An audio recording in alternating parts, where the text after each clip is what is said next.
سیرت النبی صلی اللہ تعالی علیہ وسلم کے دروس کا اور لیکچرز کا 17واں درس ہے غالباً۔ ہماری بات یہاں تک پہنچی تھی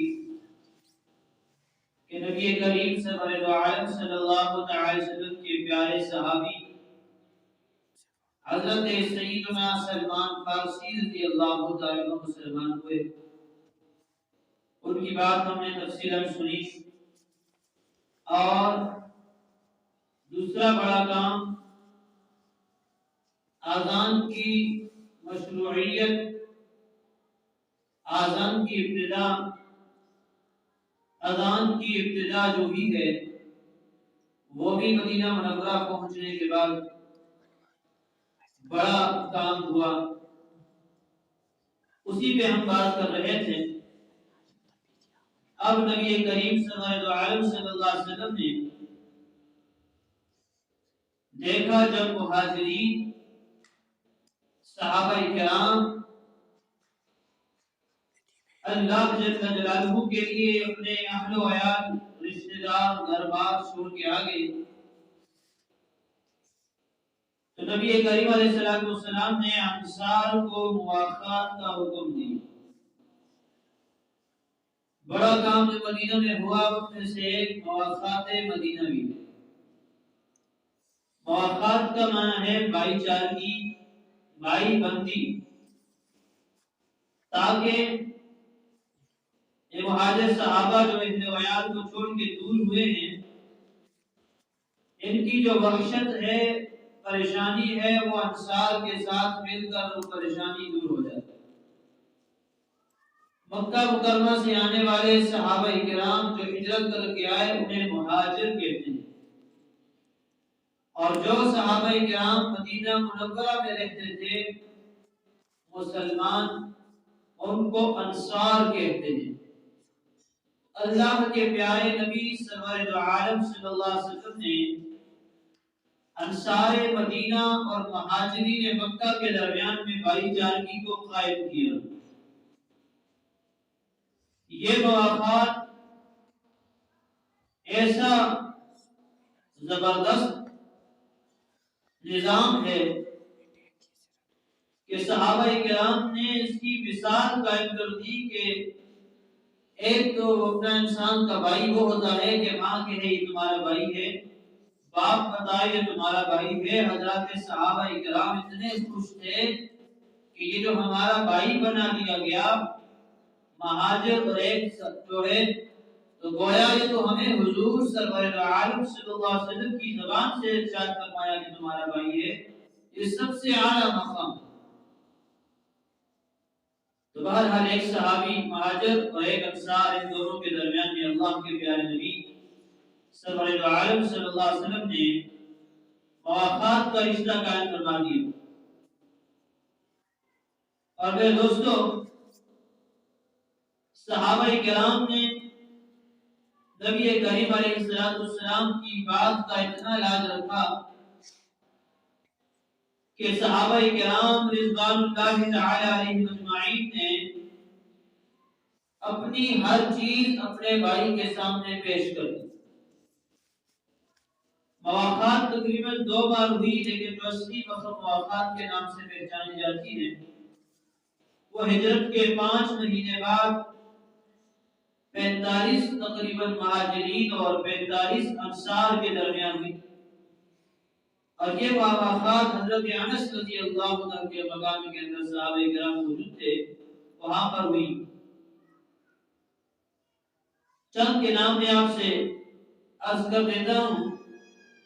حضرت ابوبکر صدیق رضی اللہ تعالیٰ عنہ مہاجر صحابی ہیں، فرمایا حضرت خارجہ بن زید رضی اللہ تعالیٰ عنہ سے کہ یہ آپ کے بھائی، آئندہ کے بعد یہ آپ کے بھائی۔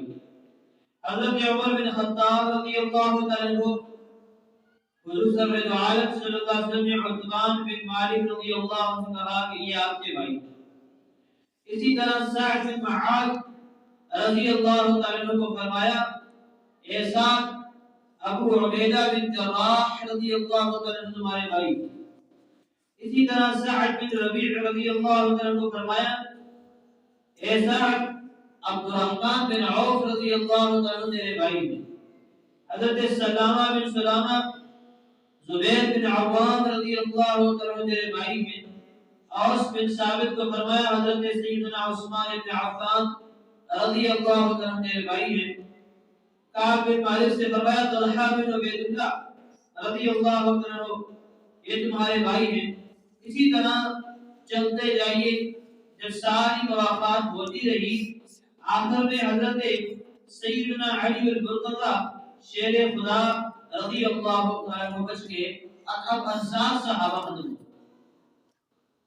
تو حضور صلی اللہ علیہ وسلم کی طرف حضرت علی نے دیکھا، فرمایا یا رسول اللہ میرا بھائی۔ تو حضور صلی اللہ علیہ وسلم نے فرمایا علی تیرا میں تیرا محمد رسول اللہ صلی اللہ علیہ وسلم تیرا بھائی۔ تو بہرحال یہ مواقعات ہوئی۔ اب ایسی مواقعات کہ حضرات صحابہ کرام جس کے پاس ڈبل منزل کا تھا اپنے بھائی کو پیش کر دیا، ایک منزل تمہاری ایک میری۔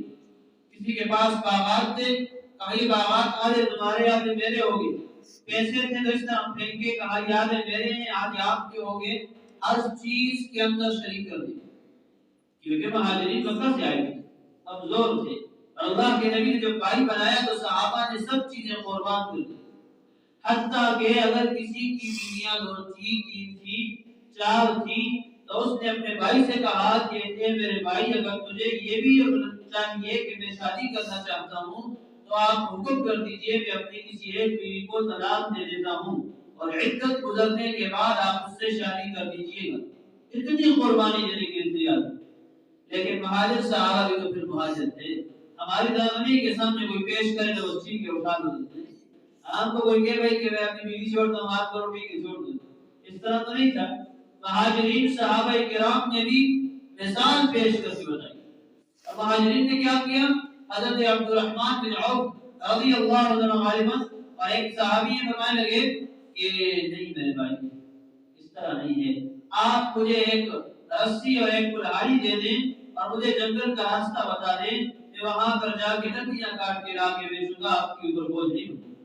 ہاں ایک صحابی فرمانے لگے میں تاجر ہوں، تجارت جانتا ہوں، مکہ میں بھی کرتا تھا، آپ یہاں میری رہنمائی فرمائیں، میں آپ کے ساتھ میں تجارت کر کے جو ہے اپنا بوجھ خود اٹھاؤں گا، میں آپ کے اوپر بوجھ نہیں بننا چاہتا۔ اور صحابہ نے بھی یہی کہا، اور پھر ایسا ہوا کہ اس صحابی رسول صلی اللہ علیہ وسلم کا ایک وقت ایسا آیا کہ مدینہ کے اندر زمین کانپ گئی، لوگوں نے کہا کہ زلزلہ ہو گیا، تو جب باہر نکل کے دیکھا تو کہا اونٹوں سے لدا ہوا قافلہ آ رہا ہے، پوچھا کس کا ہے؟ پوچھا عبد الرحمن بن عوف رضی اللہ عنہ۔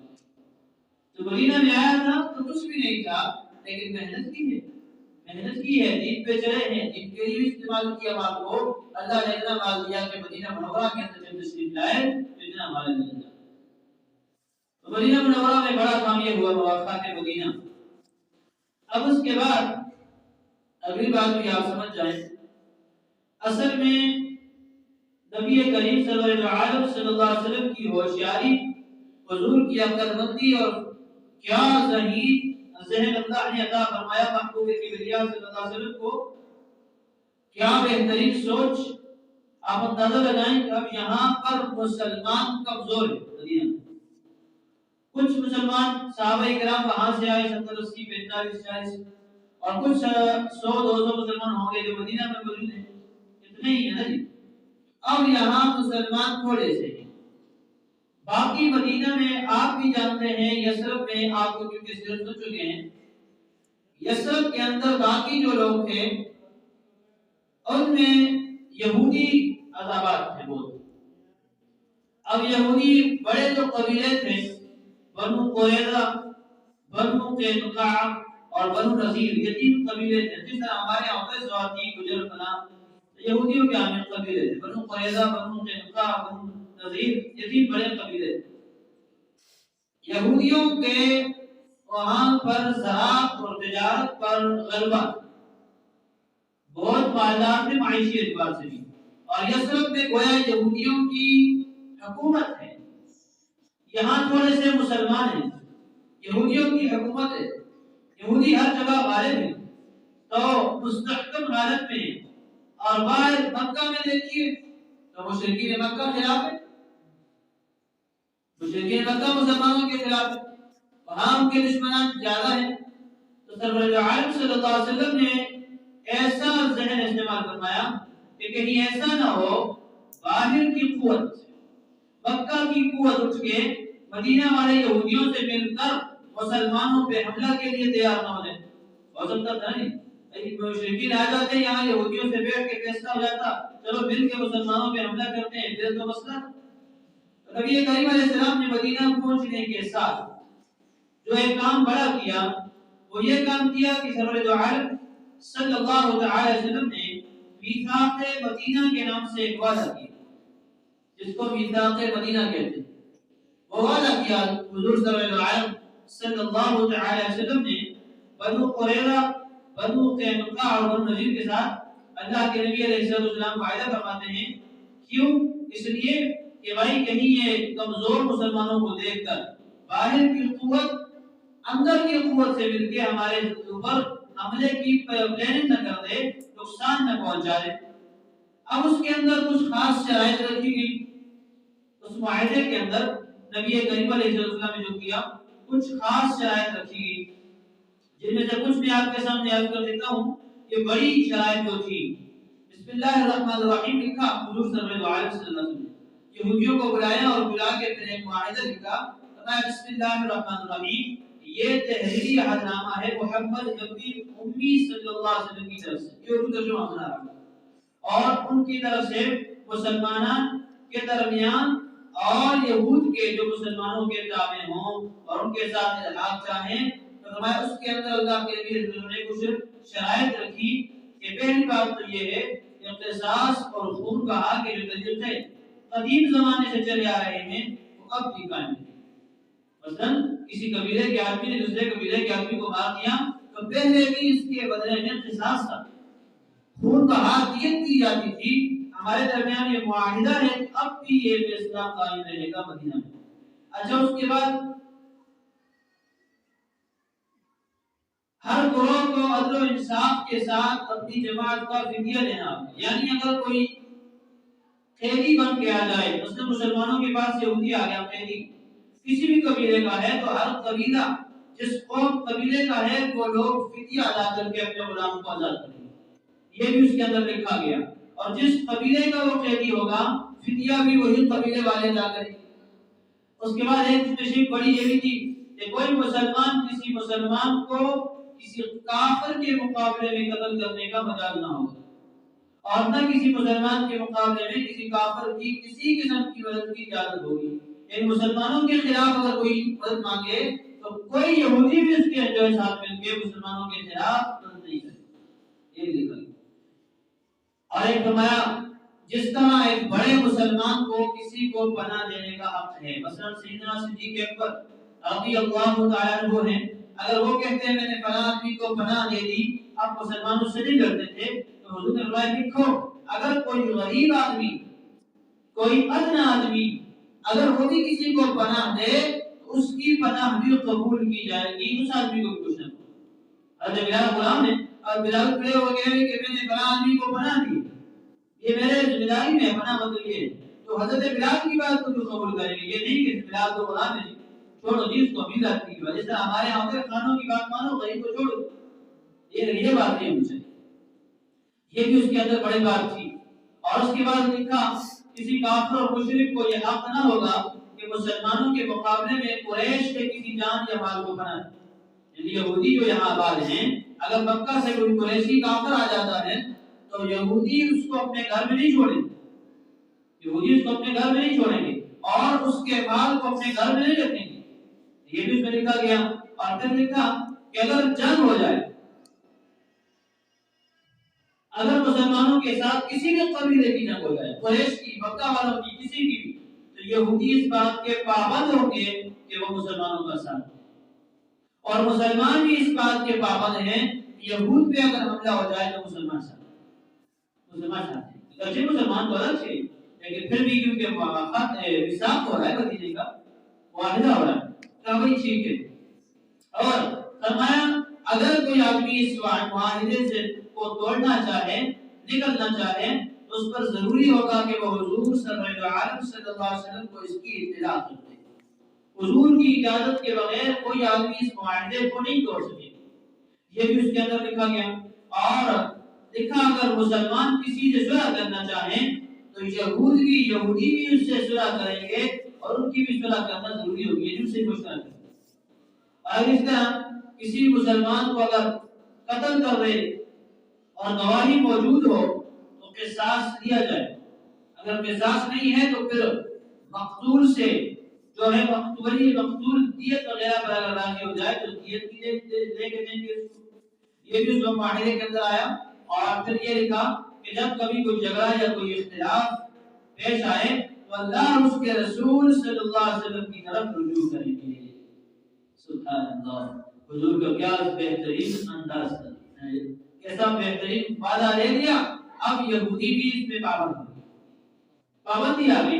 ہاں جی، اب بڑے 3 قبائل اور نبی کریم صلی اللہ علیہ وسلم سے یہ عہد نامہ لکھوایا، اور لکھوانے کے بعد ویسے آگے آپ پڑھیں گے سنیں گے انشاءاللہ کہ کچھ اس میں سے قبیلے نے اس معاہدے کی بغاوت کی اور حضور صلی اللہ علیہ وسلم کے خلاف آئے، لیکن ان کے ساتھ کیا ہوا انشاءاللہ پھر وہ اگلے درس میں انشاءاللہ ہم پڑھیں گے۔ تمام یہ بڑا کام ہوا، اس وقت اس کو میثاق مدینہ کہتے ہیں، اور نبی کریم صلی اللہ علیہ وسلم کے زندگی کے اندر جو مدینہ منورہ کی پہلے سال کی زندگی ہے اس کا بڑا کارنامہ ہے۔ اس میں اس کے بعد جو پہلی ہجری ہے، غالباً پہلی ہجری جو ہے اس کے اندر یہی کارنامے پیش آئے، کیونکہ وہ ربیع الاول میں حضور ہجرت فرما کے تشریف لائے اور ذوالحجہ میں وفات ختم ہو گیا، تو یہ سال گویا 8 مہینے یا 9 مہینے کا بنتا ہے۔ تو اس میں اتنے ہی واقعات پیش آئے۔ اب دوسرا سال شروع ہوا، نبی کریم علیہ السلام کی زندگی کا دوسرا سال ہے، اور بلکہ پہلے سال کے اندر ہی نبی کریم علیہ السلام کے 2 بڑے دشمن، حضور کے 10 بڑے دشمن تھے، ان میں 2 بہت بڑے دشمن تھے، ولید بن مغیرہ اور عاص بن وائل۔ یہ آپ نے پہلے بھی سنا ہے پچھلے جو ہے، یہ دو دشمن حضور کو خبر پہنچی کہ مکہ کے اندر یہ 2 مر گئے، تو اس پہ حضور خوش ہوئے کہ دشمنوں میں سے 2 بڑے دشمن مر گئے۔ اور آپ اندازہ لگائیں حضور صلی اللہ علیہ وسلم کی دعوت، حضور کی زندگی اور اخلاق کیسا ہے کہ حضور کے سب سے بڑے دشمن جو 10 دشمن ہیں، اس میں سے ایک ولید بن مغیرہ، اس کے گھر میں پلنے والا بچہ اور اسی کے گھر میں اسی کی تربیت میں رہنے والا بچہ، لیکن جب حضور کے دین کو سمجھ لیا تو مسلمان ہوا اور اسلام کا بہترین سپہ سالار قرار دیا حضرت سیدنا خالد بن ولید رضی اللہ عنہ۔ باپ کتنا بڑا دشمن ہے حضور کا، باپ حضور کے دشمنوں میں بڑی صف اول کا انسان، اور بیٹے کو اللہ نے ہدایت عطا فرمائی تو مسلمانوں کے صف میں سب سے بڑا تھا۔ اب دوسرا عاص بن وائل، بڑا دشمن، یہ بڑا دشمن بھی مردار ہوا مکہ کے اندر، لیکن اللہ تبارک و تعالی نے ان کے گھر میں بھی حضور کی محبت ایسی پیدا کر دی۔ حضرت سیدنا عمر بن عاص رضی اللہ عنہ فاتح مصر بنے بعد میں، یہ بہت بڑے اللہ کے نبی کے صحابی ہیں، اور یہ ان کا باپ حضور کا سب سے بڑا دشمن اور بیٹا حضور کا صحابی، جس کو اللہ ہدایت عطا فرماتے۔ اللہ کے ہاتھ میں ہے، کہیں بڑے بڑے پیر اور ولی اور اللہ کے نیک بندے ان کے گھر میں ایسے بدبخت اولاد آ جاتی ہے جو شرمناک ہو جاتی ہے، اور کہیں پر ایسا گناہگار انسان جو کبھی دین سے آگے بڑھا ہی نہیں معاملے میں، اللہ اس کے گھر میں عالم دین پیدا کر دیتے ہیں، حافظ قرآن بنا دیتے ہیں۔ یہ رب کا جو ہے قانون ہے، اللہ تبارک و تعالی جل جلالہ و یہ ان کے تمام یہ جو ہے حکمتیں ہیں اور فیصلے ہیں۔ اللہ ہماری اولادوں کے بارے میں بھی خیر کے فیصلے کرتا ہے۔ دوسرا بڑا کام جو ہوا ہے کمیونٹی میں، آپ کو یاد ہوگا میں نے آپ سے کہا تھا کہ وہ جو بیعت عقبہ ہوئی تھی حضور سے مکہ میں، کچھ لوگ آئے تھے مدینہ سے، حضور کے ہاتھ میں بیعت کی تھی، مسلمان ہوئے، ان نے سیدنا اسد بن زرارہ رضی اللہ عنہ کو تشریف لائے، جو ساتھ پھر مصعب بن عمیر رضی اللہ عنہ کو کہتے کہ ہمیں قرآن پڑھائیں گے، اور پھر کے گھر میں رہ کے قرآن پڑھاتے تھے۔ تو حضور کی پہلے سال کی زندگی میں ہی حضرت سیدنا اسعد بن زرارہ رضی اللہ عنہ، جن کو حضور نے بنو نجار کا سردار مقرر کیا تھا، کہ بنو نجار حضور کا ننیال ہے، اپنے ننیال میں سردار جس کو بنایا تھا، تو پہلی ہجری میں صحابی کا انتقال ہوا اور یہ دنیا سے رخصت ہو گئے. یہ دنیا سے رخصت ہو گئے تو بنو نجار آپ کے خدمت میں آئے، پیارے محبوب صلی اللہ علیہ وسلم کے پاس آئے اور کہا یا رسول اللہ ہمارا سردار دنیا سے رخصت ہو گیا اور آپ نے ہی وہ سردار مقرر فرمایا تھا، لہذا ہمارے لیے دوسرے سردار کا انتخاب فرما دیجیے.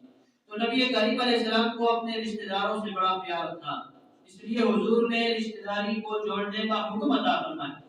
ہاں، رشتہ داری کو جوڑنے کا حکم دیا حضور علیہ السلام. سل من قطعک، جو تجھ سے رشتہ داری توڑے اس کے ساتھ جوڑ، اس کے ساتھ جوڑ، یہ نبی کا فرمان ہے جی. تو سیرت ہمیں یہ بتاتی ہے. تو حضور علیہ السلام کے دل میں پہلے بھی یہ بات تھی کہ میں مدینہ جاؤں تو اپنے ننیال کے گھر میں رہوں، لیکن بتایا نہیں تھا کسی کو، اور کہا تھا میری اونٹنی کو چھوڑ دو جہاں بیٹھے وہیں رہوں گا. اللہ نے قبول فرما لیا. وہ ایوب انصاری کے گھر میں حضور کا قیام ہوا اور یہ بنو نجار کی قبیلے سے حضور کا ننیال، آج حضور کے دادا کا ننیال تھا یہاں. اسی طرح اب اس کی بار بھی حضور صلی اللہ علیہ وسلم نے دیکھا کہ بنو نجار کے لوگ آئے تو ہمارا سردار مقرر کرے. تو پیارے آقا نبی کریم علیہ السلام نے فرمایا کہ تم میرے ماموں ہو اور میں تم میں سے ہوں، آج کے بعد میں تمہارا سردار. ہمارے صحابہ کرام خوش ہوئے اور نجار کے صحابہ اتنے خوش ہوئے. فرمایا بھائی کہ اس سے بڑی خوشی کی بات نہیں ہے کہ حضور صلی اللہ علیہ وسلم نے اپنی جان کو پیارے فرمایا کہ میں تمہارا نقیب ہوں. یہ واقعہ یہاں پر پیش آیا. ہمیں یہاں سے کہہ دیا کہ اسی سال دو بڑے بدبخت دشمن حضور کے وہ دنیا سے گئے اور ان کا انتقال ہو گیا. مکہ مکرمہ میں ولید بن مغیرہ اور دوسرا عاص بن وائل. میں نے بتا دیا ولید بن مغیرہ خالد بن ولید کے باب میں اور عاص بن وائل عمر بن العاص رضی اللہ عنہ کے. ان دو جو ہے اور اس کے بعد اسی سال مدینہ پہنچنے کے تقریباً 8 مہینے بعد یعنی 1 ہجری میں ہی ماہ شوال میں حضرت سیدہ عائشہ صدیقہ رضی اللہ عنہا کی رخصتی ہوئی. حضرت عائشہ صدیقہ رضی اللہ عنہا کے نکاح کے بارے میں بہت سی روایات ہیں. مشہور یہی ہے اور صحیح بات یہی ہے کہ ان کی عمر 6 سال تھی جب حضور صلی اللہ علیہ وسلم سے نکاح. ابھی مدینہ تشریف نہیں لائے تھے، آنے سے پہلے مکہ میں ہی نکاح ہو گیا. اور آپ کو میں نے پچھلے میں بتایا تھا کہ مسجد نبوی کی تعمیر کے بعد حضور کی پہلی بیوی حضرت سیدہ خدیجہ کبریٰ رضی اللہ، دوسری بیوی حضرت سیدہ سودا بنت زمعہ رضی اللہ عنہا، دوسری بیوی یہ بھی مکہ کے اندر انتقال ہوئی. اور اب جب مدینہ پہنچے تو مسجد نبوی کے ساتھ 2 حجرے قائم کیے. ایک گھر بنایا حضرت سودا کے لیے اور ایک گھر بنایا حضرت عائشہ رضی اللہ عنہا کے. اور پھر جب 8 مہینے وہاں رہے تو پھر مکہ سے حضور صلی اللہ علیہ وسلم نے رخصتی کی حضرت سیدہ عائشہ صدیقہ رضی اللہ عنہا. یہ پہلے سال میں حضرت عائشہ اور رخصتی کے وقت حضرت عائشہ رضی اللہ عنہا کی عمر 9 سال تھی. 6 سال کی عمر میں نکاح ہوا اور 3 سال بعد یعنی 9 سال کی عمر میں ان کی رخصتی ہوئی ہے. بعض روایات میں آتا ہے ان کی عمر 12 سال کی ہے یا 18 بھی دیکھیں گے باتیں شاید ہیں. اصل بات یہی ہے کہ وہ 9 سال کی تھی جب حضور صلی اللہ علیہ وسلم کی عقد نکاح کے اندر آئی. اس کے بعد اسی سال ایک اور واقعہ پیش آیا. مدینہ منورہ میں پانی کی بڑی قلت تھی. پانی کی بڑی قلت تھی. اب انہوں نے کیا کیا بھائی کہ وہاں ایک کنواں تھا میٹھے پانی، ایک کنواں تھا. لیکن میں نے پہلے بتایا کہ وہاں یہودیوں کی بھی حکومت ہے. یہ سبب ہے نا حضور کی تشریف لائے تو یہودیوں کے قبضے میں ہر چیز، زراعت بھی ان کے قبضے میں، تجارت بھی ان کے قبضے میں. تو پہلے روما یہ کنواں تھا میٹھے پانی کا جو تھا چشمہ. تو کہا بھائی کہ یہ یہودیوں کے قبضے میں ہے، مسلمانوں کو پانی کی بڑی قلت ہے. تو حضور صلی اللہ علیہ وسلم مسجد میں کھڑے ہوئے اور کھڑے ہو کے اعلان فرمایا بھائی کون ہے تم میں سے مسلمانوں میں سے جو یہ کنواں خرید کے مسلمانوں کو دے؟ میں محمد رسول اللہ صلی اللہ علیہ وسلم اس کو جنت کی ذمہ داری، جنت کے اندر ایک چشمے کی ذمہ داری ہے. جنت بھی ملے گی اور جنت میں ایک چشمہ بھی ملے گا.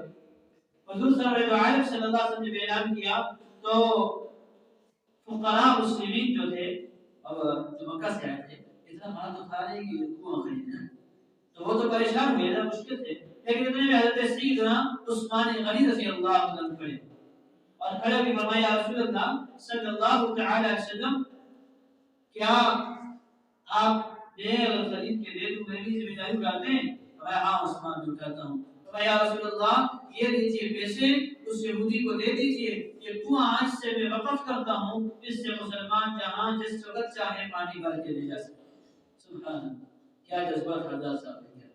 یہ پہلے روما کا جو واقعہ ہوا یہ پہلی ہجری میں، اور حضور صلی اللہ تعالی وسلم نے یہ جو کنویں کا خریداری ہوئی اور یہ مسلمانوں کے لیے وقف کر دیا، اس کے ساتھ ہی تقریباً پہلا سال حضور صلی اللہ علیہ وسلم کی زندگی کے گزر گئے۔ میں نے آپ سے کہا سال مختصر تھا، ربیع اول سے لے کر کیونکہ اکتوبر میں ہجرت ہوئی ہے نا، تو یہ سال 8 مہینے کا سال گزرا۔ اب جو ہے مسلمانوں کا اسلام کا مستقل دوسرا سال شروع ہوتا ہے، دوسرا سال شروع ہوتا ہے جس میں مسلمان اپنی جگہ پہ قائم ہو گئے، گھر مل گئے، ان کو مواقعات قائم ہو گئی، اور حضور کی شادی حضرت عائشہ سے ہو گئی۔ اب جو ہے دوسرا سال شروع ہوا، تو دوسری ہجری میں سن 2 ہجری باقاعدہ انعقاد ہوتا ہے۔ سب سے بڑا کام یہ ہوا کہ جو قبلہ تھا مسلمانوں کا، وہ قبلہ بیت المقدس تھا، مسجد اقصی کی طرف۔ اب نبی کریم علیہ السلام وہ بھی نماز جب پڑھتے تھے مسجد اقصی کی طرف رخ کرے پڑھتے۔ اب دل میں یہ ایک محبت تھی، ایک عشق تھا بیت اللہ شریف سے، کیونکہ پہلے جو یہ کرام علیہ السلام گزرے ان بھی بیت اللہ علیہ السلام کا قبلہ بیت اللہ تھا۔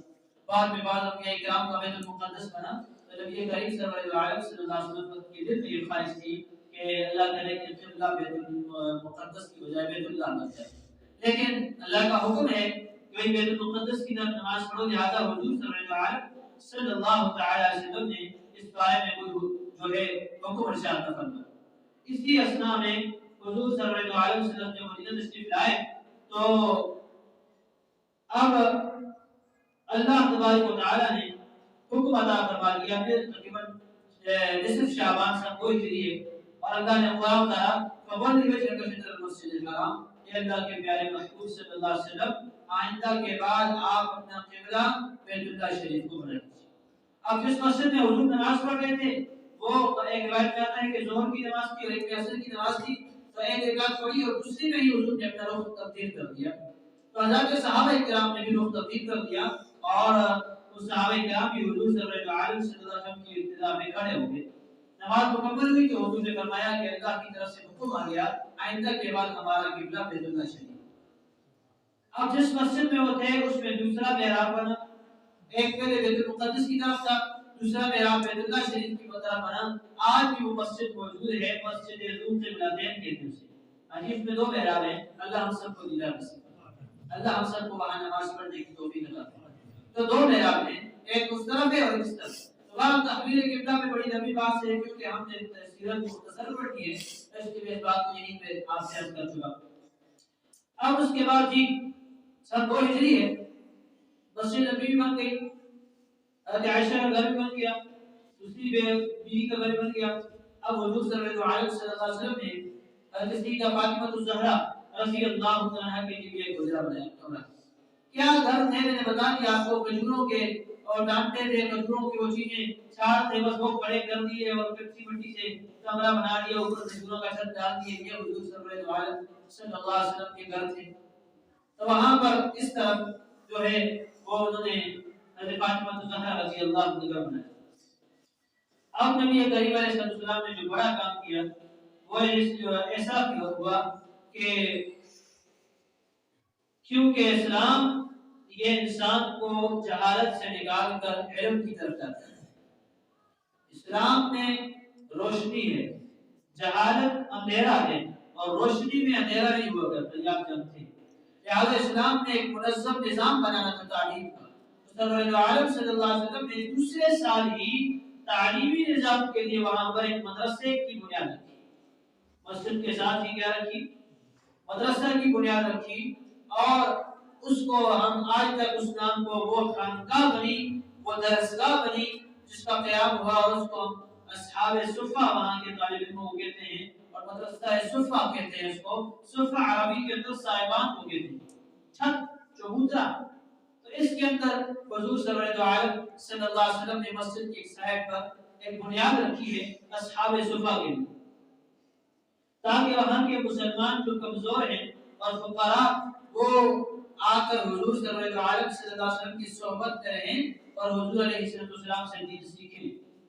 اب وہاں پر کتنے حضرات تھے؟ تو شروع میں کیونکہ وقت سے تعداد بڑھتی رہتی ہے تو بعض کہتے ہیں شروع میں 70 صحابہ کرام تھے جنہوں نے دنیا کے تمام کام چھوڑ دیے اور مسجد میں آ کے رہے۔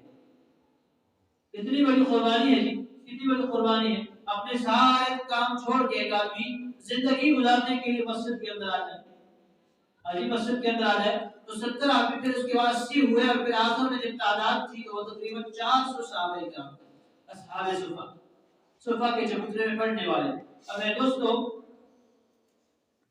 حضرت سیدنا عبداللہ ابن عمر رضی اللہ عنہما یہ بھی صفہ کے طالب علم تھے، اور اسی طرح حضرت سیدنا ابو ہریرہ رضی اللہ عنہ یہ بھی اصحاب صفہ میں سے تھے۔ اور اسی طرح میں آپ کے سامنے اصحاب صفہ کے نام کیونکہ بہت زیادہ ہیں تو وہ تو بیان نہیں کر سکتا، کچھ ہزار صحابہ کرام جو میں نے آپ بتا دیے ہیں، عبداللہ ابن عمر رضی اللہ عنہ، سیدنا ابو ہریرہ رضی اللہ عنہ، یہ جو ہیں اصحاب صفہ میں سے ہیں۔ اور حضرت عبداللہ بن مسعود، حضرت مقداد بن عمر، حضرت حباب بن عرب رضی اللہ عنہما، حضرت بلال بن رباح، سہیل بن سنان، زید بن خطاب، یہ صحابہ کرام، یہ سارے صحابہ ایسے تھے کہ نوجوان صحابہ جو گھروں کو، جو اپنے رہائشوں کو، جو اپنے تمام دنیا کی زندگیوں کو چھوڑ کر مسجد کے اندر آ کے آباد ہو گئے کہ ہم حضور علیہ السلام سے دین سیکھیں۔ اور کتنی بڑی قربانی ہے کہ حضور کی زندگی میں وہ 10 سال رہے ہیں، کیونکہ دوسری اتنی آئے تو 11 میں حضور کا انتقال ہو گیا۔ 10 سال رہے لیکن ہمیں جتنا دین پہنچا ہے انہی صحابہ کرام سے پہنچا۔ ان کی 10 سال کی زندگی نے اسلام کو قیامت تک کے لیے محفوظ کر دیا۔ کتنی بڑی قربانی، کتنی بڑی قربانی ہے۔ اور اندازہ لگائیں حضور صلی اللہ علیہ وسلم موجود ہے لیکن حضور نے یہ نہیں کہا کہ تمہارے ہاتھ پاؤں نہیں ہے کہ تم کچھ کماؤ، کس طرح آج کل ہمارے اوپر اعتراض علماء کرام کا، علماء پر کیا اعتراض ہے؟ اور جی یہ کاروبار کیوں نہیں کرتے، دکان کیوں نہیں باندھے، یہ مزدوری کیوں نہیں کرتے، یہ آلو کیوں نہیں نکالتے، پیاز کیوں نہیں نکالتے، اتنے محتاج بن کے بیٹھتے ہیں جلدوں میں کرتے ہیں۔ تو سرور عالم صلی اللہ علیہ وسلم نے ان کا انتظام کیسے بتایا نہیں، تم نے دنیا کے پیچھے نہیں جانا میرے ساتھ، تمہیں یہی رہنا ہے جن کے لیے۔ اور پھر کھانے کا انتظام کیسا ہوا کہ کھانے کے لیے حضور صلی اللہ علیہ وسلم نے مدینہ کے اندر صحابہ کی اوپر تقسیم کر دی کہ لوگ مثلا ان کو کہا 2 آدمی آپ کے گھر میں آئیں گے، ان کا 2 ساتھی آپ کے ساتھ آئیں گے۔ حضرت سعد بن عبادہ رضی اللہ عنہ ایک صحابی ہیں، ان کے ساتھ روزانہ مغرب کو 80 آدمی جایا کرتے تھے۔ ہاں دل تھا ان کا، دل، کھانا پکا کے وہ رات کو کھلاتے تھے اصحاب صفہ۔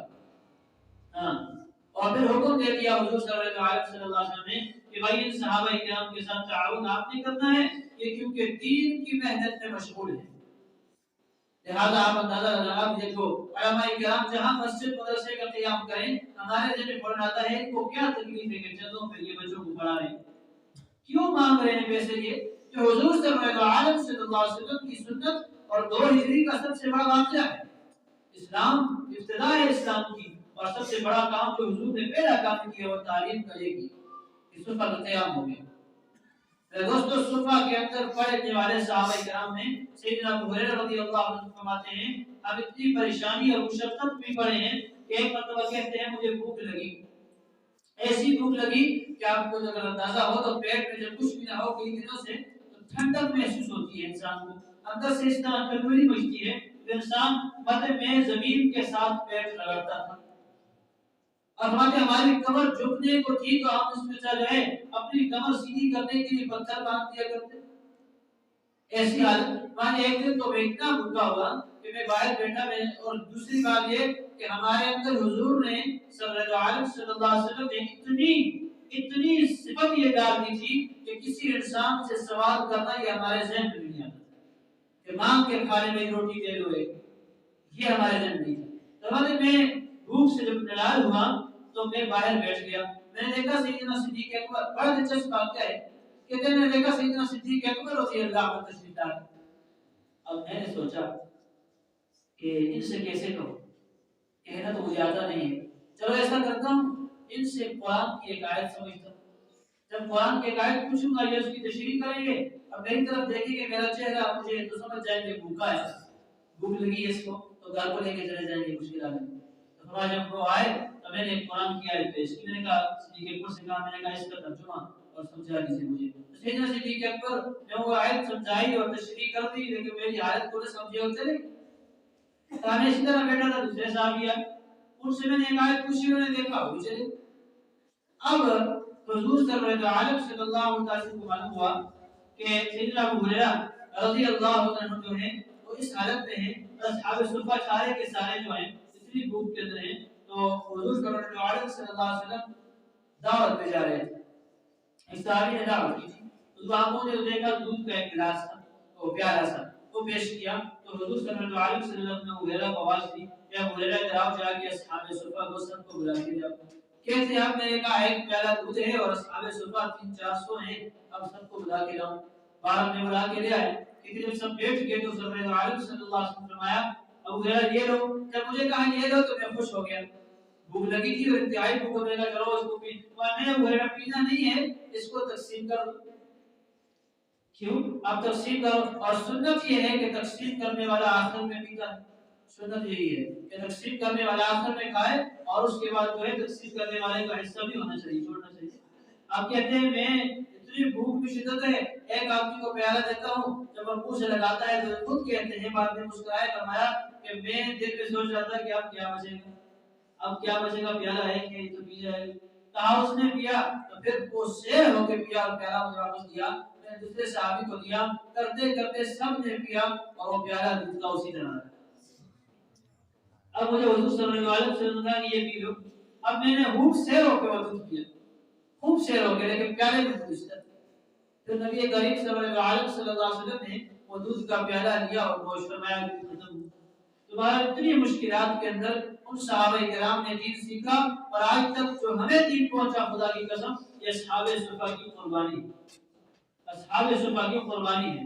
ہاں آپ کو یہ بتاؤں موجودہ جو مسجد نبوی ہے، موجودہ آج کا جو مسجد نبوی ہے، اس نے قبلے کی مخالف جانب پر، مولانا مکی جائی سے فرماتے ہیں قبلے کی مخالف جانب پر ایک چبوترا سا بنا ہوا ہے جہاں آج کل لوگ بہت نفل نماز پڑھتے ہیں، نفل وہاں پڑھتے ہیں اور اس کو کہتے ہیں اصحاب صفہ کا چبوترا.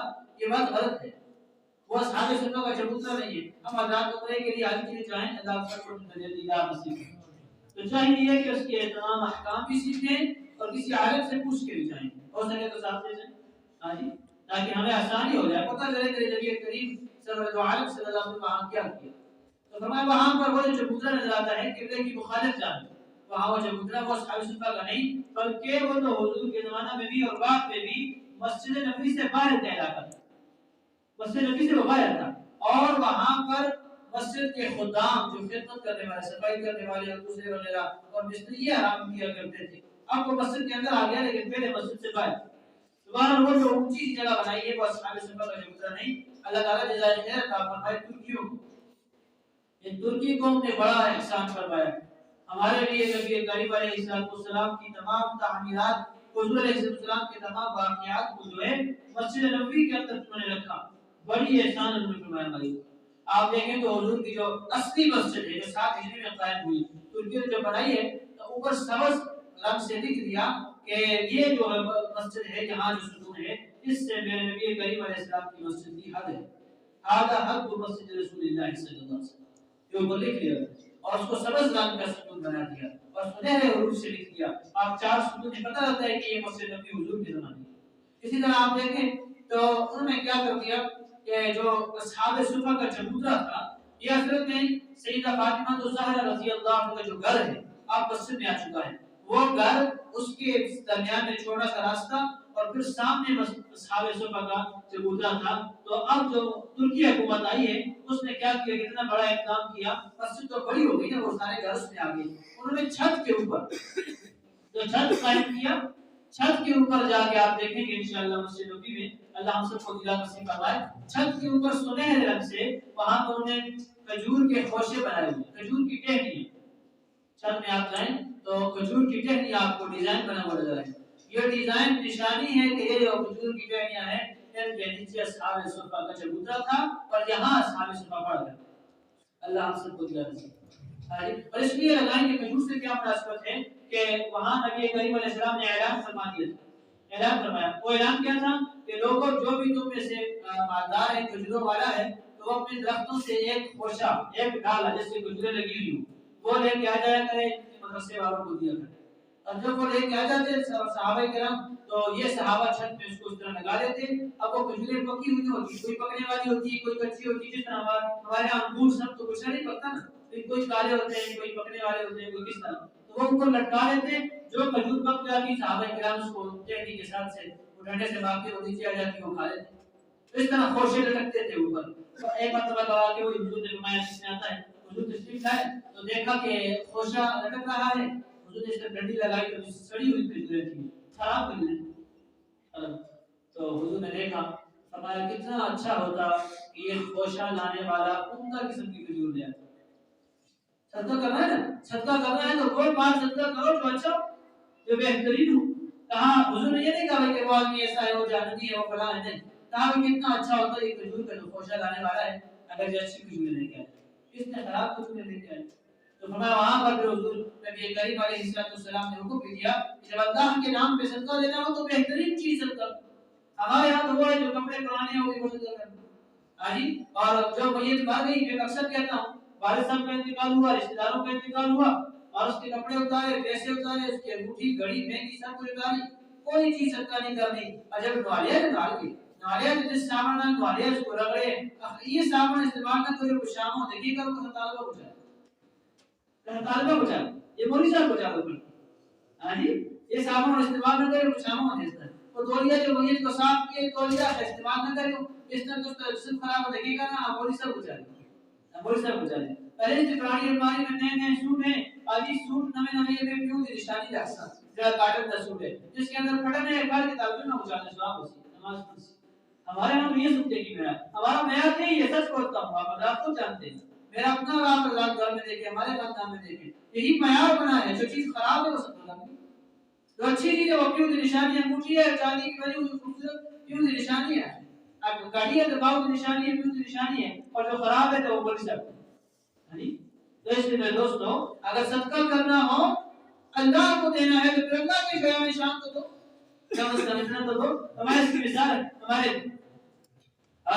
پیر صاحب شام کا اگر دیتے ہیں تو فرماتے ہوتے ہیں کہ دیکھو تمہارے گھر میں فقیر آئے اور تم اس کے لیے تعظیم اسی وقت اپنے گھر میں مرغی پکڑو اور پکڑ کے حلال کرو اس کو پکا کے فقیر کو بٹھاؤ مرغی کھلاؤ ایسا ہوتا نہیں ہے سمجھ وہ تو پرانا صاحب میں کوئی پیدا ہے تو کھلاتے نہیں ہے سو غلط نہ جوان جنے مسکرانے کما کے کھا رہا ہے کرنا ہمارے یہاں تو یہ ہاں جوان جنا مسکرانا بننے تو شرم نہیں آتی کرا کما کے کھا اور وہی دوستوں سے باتیں سننے نہیں آیا اگر توفیق ہے تو دے دو نہیں ہے تو کہہ دو معاف کر دیا بس. کیا ہمیں اللہ نے دیکھا تم جوان جنے جڑے ہم مسکراتے اور نماز نہیں پڑھتے خدا روزی نہیں دیتا کیا ہم اس قابل ہیں کہ ہمیں اللہ رزق دے ہمارا کیا اعمال ہمیں اللہ جو دے رہا ہے مجھے اللہ نے اگر گاڑی دی ہے مجھے اللہ نے گھر دیا ہے میں تو اس قابل نہیں تھا اور نہ مجھے اللہ نے دیکھا ہے کہ تم اس قابل ہو تو میں ایک مانگنے والے کو اتنا کیوں تذکر ہوں یہ ٹھیک نہیں. ہاں آپ کے پاس نہیں ہے آپ کو لگتا ہے یہ آدمی کہیں جرس پیے گا نہیں کہیں غلط استعمال کرے گا تو اس سے کہو میرے پاس نہیں معاف کر مجھے میں نہیں دیتا مجھے معاف کر. یہ کوئی طریقہ ہے نہیں منع کرنے کا یہ تو نہیں ہے تم مسکراتے ہو نوجوان ہو جی تمہاری کون یہ وہاں تقریر نہیں کرنی وہاں پر عمل کرنا ہے. تو فرماتے تھے اگر فقیر آ جائے اور فقیر کو آپ دے دیں اور مرغی پکا کے تو پھر آپ کتنے خوش ہوں گے بھائی سب سے بڑا کام میں نے کر دیا ہے کہ بھائی زندگی میں کسی نے نہیں کیا ہوگا ایک فقیر کے لیے میں نے مرغی پکائی اس کو کھلایا اور تھوڑی دیر بعد کو جا کے بتائے کہ بھائی وہ جو آیا تھا وہ فقیر نہیں تھا وہ اس ملک کا بادشاہ تھا اور وہ بیس بدل کے آیا تو پھر آپ کیا کہیں گے اوہو مرغی تو کوئی چیز نہیں تھی مجھے پہلے پتا ہوتا تو میں آنے کو ڈرتا تھا آپ نے کہا نہیں بتاؤ بادشاہ کو چھوڑو آپ کو پتہ لگے یہ ہمارے مالک ہے میں نے صاحب تھا خدا کے دیو خوش کی خدمت نہ ہوتی حالانکہ فقیر کے لیے ذہن یہ ہے کہ میں نے سب سے بڑی خدمت کی مرغی پکائی اس کے لیے اور میں نے صاحب کے لیے کہ نہ وہ غلطی ہو گئی میں نے اس کے لیے پکڑا نہیں پایا تو فرمایا دیکھو حیثیت بدلنے سے چیز بدلتی ہے تو ہمارا جس اللہ کے لیے صدقہ کرنا ہے یہ تو دیکھو کس رب کو دے رہا ہوں اس کی کیا حیثیت ہے اس اللہ کا کیا مقام ہے اس رب کے لیے صدقہ کر رہا ہوں.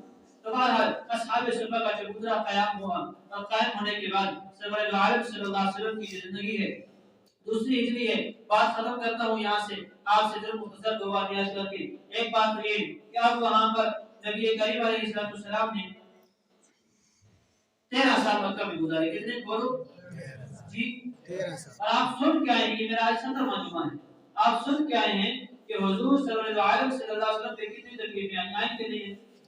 بولو کتنی تکلیف صحابہ پہ تکلیفیں آئیں کہ نہیں؟ برداشت کی ہیں، برداشت کی ہیں. ہر درجے کی تکلیفیں 3 سال جیل کے اندر شاہ عدالت کے اندر حضور پیش ہوئے، برداشت کی ہے. بھوک بھی برداشت کی ہے. صحابہ نے پتے کھا کے گزارا کیا ہے صحابہ کرام نے، اور صحابہ کرام نے بھوک برداشت کی ہے. اللہ کا حکم یہ تھا کہ آپ نے لڑنا نہیں کسی سے، تو کسی صحابی نے کافر کو تھپڑ بھی نہیں مارا. بولو یہ اسلام کی شان ہے کہ نہیں؟ جی شان ہے. اور جب انسان کسی کو اتنی محنت کرے، اتنی محنت کرے اور اگلا آدمی حد سے گزر جائے، جب اگلا آدمی اتنا بے غیرت ہو جائے، کچھ اتنا حیا نہ ہو. جتنے انبیاء کرام بھی آئے، آدم علیہ السلام سے نبی کریم صلی اللہ علیہ وسلم تک تمام انبیاء نے اپنی خوب محنت کی ہے لوگوں پر، کی ہے کہ نہیں؟ بولو تکلیفیں برداشت کی ہیں. نوح علیہ السلام نے 250 سال دعوت تبلیغ کی محنت کی اور محنت کی ہے، اور کہا ہے اللہ میں نے ان کو اعلانیہ بھی پکارا، میں نے ایک ایک آدمی کو بھی ملا، میں نے تقریر کے ذریعے پکارا، میں نے گھر میں جا کے بلایا، لیکن یہ لوگ دین کو نہیں مانتے. ایک حد آتی ہے جب آپ سے آدمی تنگ ہو جاتا ہے. تو بہرحال جب انسان حد سے گزر جاتا ہے، پھر 2 سنتیں ہیں اللہ کی. کتنی سنتیں؟ 2 سنتیں ہیں اللہ کی. ایک سنت تو یہ ہے اگر مسلمان کم ہوں، اگر مسلمان کم ہوں، کافر زیادہ ہوں، ماننے والے کم ہوں، نہ ماننے والے زیادہ ہوں، نیکیاں کرنے والے کم، گناہگار زیادہ، بہت زیادہ ہوں، تو پھر اللہ کی پہلی سنت یہ ہے اللہ کسی کے ذریعے نہیں براہ راست خود عذاب بھیجتا ہے. آتا ہے کہ نہیں آتا؟ نوح علیہ السلام کی قوم میں 82 مسلمان تھے، باقی کافر تھے. براہ راست عذاب آیا کہ نہیں آیا؟ باقی انبیاء کی زندگی میں براہ راست عذاب آتا ہے کہ نہیں؟ ہمارے اوپر بھی کہوں تو گناہگار بہت زیادہ، ہمیں اس سمیت سب گناہگار ہیں کہ نہیں ہیں؟ ایک لوگ بہت کم. براہ راست عذاب آیا کہ نہیں؟ زلزلہ بولو، زلزلہ 2005 سے یاد ہے آپ کو؟ زلزلہ آیا کہ نہیں آیا؟ عجیب طوفان آتے ہیں کہ نہیں؟ یہ اللہ کی سنت ہے. جب گناہگار زیادہ ہو جائیں، جب بدبخت زیادہ ہو جائیں، مسلمان کم ہوں، تو اللہ کا عذاب فوراً آتا ہے اور براہ راست آتا ہے. اللہ ہم سب کو محفوظ فرمائے.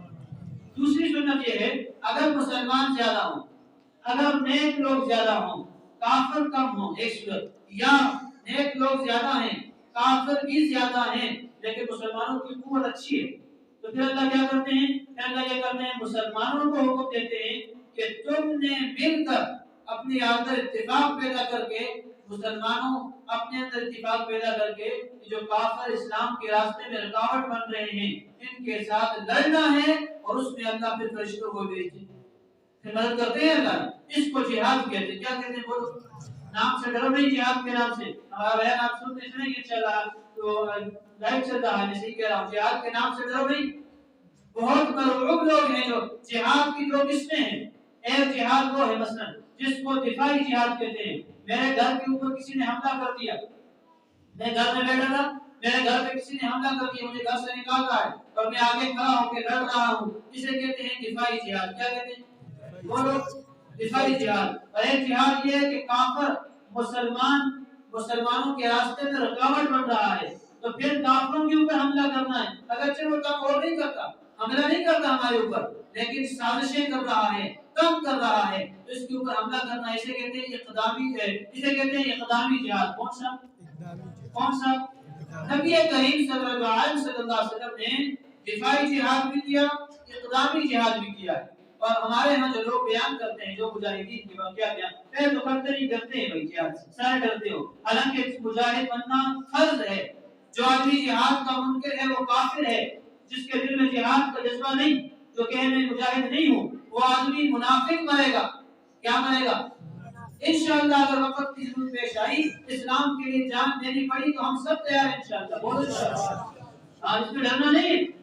میرے دوستو، حضور صلی اللہ علیہ وسلم کی زندگی، اس میں اقدامی جہاد بھی ہے، دفاعی بھی ہے. جو لوگ کافروں سے ڈرتے ہیں، امریکہ سے ڈرتے ہیں، وہ دوسرے ملکوں سے ڈرتے ہیں، وہ حضور کا دفاعی جہاد بیان کرتے ہیں. جی اور یہ حضور صلی اللہ علیہ وسلم نے کس سے لڑائی نہیں کی؟ جو حضور کے اوپر حملے کے لیے آئے تھے، حضور نے ان کے ساتھ لڑائی کی. جھوٹ بولتے ہیں، جھوٹ بولتے ہیں. دوسری ہجری میں آپ کو سنا رہا ہوں، سرور عالم صلی اللہ علیہ وسلم نے اقدامی جہاد کیا ہے. ایک بات سمجھ لیجئے کہ کسی کو زبردستی مسلمان کرنا جائز نہیں. بولو مسلمان زبردستی بنانا چاہے گا، زبردستی ایک پستول رکھیں گے پڑھ کر میں مسلمان ہوں، یہ نہیں، یہ جہاد اس کو نہیں کہتے، بلکہ لا اکراہ فی الدین، دین میں زبردستی نہیں ہے۔ صرف کیا کرنا ہے؟ کرنا یہ ہے کہ ہمیں اللہ نے قرآن میں فرمایا مسلمان دنیا میں میرا خلیفہ ہے، مسلمان دنیا میں خلیفہ ہے، نظام دنیا میں چلے گا تو قرآن و سنت کا، کس کا؟ بولو، قرآن و سنت کا نظام چلے گا، قرآن و سنت کے نظام کو مسلمانوں نے نافذ کرنا ہے۔ یہاں دنیا میں قرآن کا نظام چلے، کون نافذ کرے؟ مسلمان نافذ کریں۔ اگر ہمارے نظام کو نافذ کرنے میں کوئی رکاوٹ بنتا ہے کافر، تو ہم اس سے جہاد کریں گے، ہم اس سے کیا کریں گے؟ یہ نہیں کہ تم مسلمان ہو جاؤ، نہ ہو، کوئی مسئلہ نہیں ہے۔ ایک آدمی کہتے ہیں میں مسلمان نہیں ہوں تو میں ہندو ہوں، تو ٹھیک ہے، ہندو بنو، اپنے خداؤں کی بات کرو، لیکن ہمارے کام میں ٹانگ نہیں آنی۔ مسئلہ سمجھے، یہ بات بہت اہم ہے اس زمانے میں۔ اس زمانے میں لوگ سمجھتے نہیں ہیں، وہ کہتے ہیں جہاد دہشت گردی ہے، لوگوں کو زبردستی مسلمان بناتے ہیں۔ نہیں نہیں، زبردستی مسلمان نہیں بناتے، صرف یہ کام کرنا ہے کہ ہم نے یہاں قرآن نافذ کرنا ہے، ہم نے یہاں اسلام نافذ کرنا ہے۔ اگر قرآن اور اسلام کے نافذ کرنے میں کوئی کافر درمیان میں رکاوٹ بنے گا اور ہمارے ساتھ درمیان میں آگے کھڑا ہوگا تو ہم اسے ہٹائیں گے، ہم اسے کیا کریں گے؟ اور اگر رکاوٹ نہیں بنتا تو ہندو ہے تو ہندو رہے، عیسائی ہے تو عیسائی رہے، یہودی ہے تو یہودی رہے، اس میں کوئی جھگڑے کی بات ہے نہیں جی۔ تو نبی کریم علیہ السلام کی زندگی میں سب سے پہلے انشاءاللہ اگلے جمعے میں شروع ہوگا، حضور علیہ السلام کی جہادی زندگی شروع ہوئی۔ بولو کیسی ہے؟ 13 سال میں نے آپ کو دعوت و تبلیغ کی زندگی بتائی کیسی؟ 13 سال کی دعوت کی زندگی ختم ہوئی، اب حضور کی جہادی زندگی شروع ہوگی، اور سب سے پہلے پہلی ہجری کے اندر بدر جو ہے 2 ہجری، سن 2 ہجری میں غزوہ جو بدر ہوا، اسلام کا پہلا غزوہ نہیں ہے یہ آپ حضرات کو علم میں نہیں ہوگا، انشاءاللہ میں بتاؤں گا۔ سب سے پہلے حضور نے 4 سرایا بھیجے، کتنے سرایا کسے کہتے ہیں؟ سریہ کہتے ہیں وہ جنگ ہے جو حضور کسی آدمی کو جماعت بنا کے ایک صحابی کو امیر بنا کے جنگ کے لیے بھیجتے ہیں، خود نہیں جاتے، خود نہیں جاتے، اسے کہتے ہیں سریہ۔ کیا کہتے ہیں؟ سریہ، جس میں حضور خود نہیں جاتے، صحابہ کو بھیجتے ہیں، اور جس میں حضور خود جائیں اسے غزوہ کہتے ہیں، اسے کیا کہتے ہیں؟ غزوہ کہتے ہیں۔ تو حضور نے 4 لشکر بھیجے ہیں، 4 لشکر، انشاءاللہ ان کے واقعے میں بھی بیان کروں گا، اور 4 غزوات حضور نے خود کیے ہیں۔ دوسری ہجری میں کتنے غزوات؟ 4 غزوات، اور پھر 5واں جو بڑا غزوہ ہے رمضان کے اندر وہ غزوہ بدر ہے، جو جنگ ہوئی ہے بدر کی انشاءاللہ۔ تو اگلے جمعے سے حضور کی جہادی زندگی کا افتتاح ہے۔ آپ سب حضرات سے گزارش کرتا ہوں وقت پہ آ جائیے تاکہ